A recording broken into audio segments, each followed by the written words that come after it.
কি নিয়ে আসছো ওখানে? আজকে শিবরাত্রি। শিবরাত্রি তো কি? এই যে সাবু কলা। হাট। শিবরাত্রিতে সাবু কলাই খায়। এটা কি গো? এটা হচ্ছে ডালের বড়ার তরকারি। পারে কি দিছে হলো একটা? মটর ডালের বড়ার তরকারি।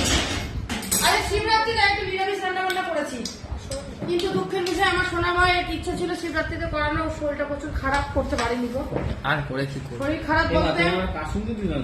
হ্যাঁ, তুমি বললে কাসুন্দি খাবা না, তবু দিয়েছে। এই দেখো তাহলে জিজ্ঞাসা করলা কেন? মটর ডালের বড়া আলুর তরকারি, বড়া দিয়েছি, এর মধ্যে আলু দিয়েছি, আর হচ্ছে পেঁপে, টমেটো, ক্যাপসিকাম। প্রচুর ঠান্ডা লেগে গেছে সোনা মা, বুঝেছো? এবার কাশছে, শরীরটা ভালো না। ওর মধ্যে উপোস করতে পারে বলো? ভেবেছিলাম করবো, কিন্তু আজকে আমরা খেতাম পনির আর তুই দেখতি। যাই হোক, এমনি পুজো দিয়েছে। এটা কি? এটা উচ্ছে কুমড়ো ভাজা, তবে কুমড়োটা একটু গলে গেছে। তার কারণ জানো কেন?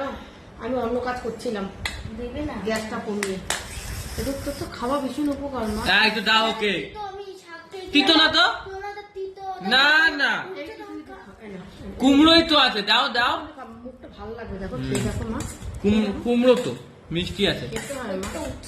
কোথায় উঠছে? অল্প উচ্ছে দিতে এই যে হবে। আমি হচ্ছে মিষ্টিটা কি উফ, এই যে পুরো মিষ্টি দই ফেল। শিবরাত্রি আজকে রান্না বান্না কি করলাম চলো দেখিয়ে দিই, ঠিক আছে? আজকে মাছ নাই, নিরামিষ। নিরামিষ। এই দেখো বাঁধাকপি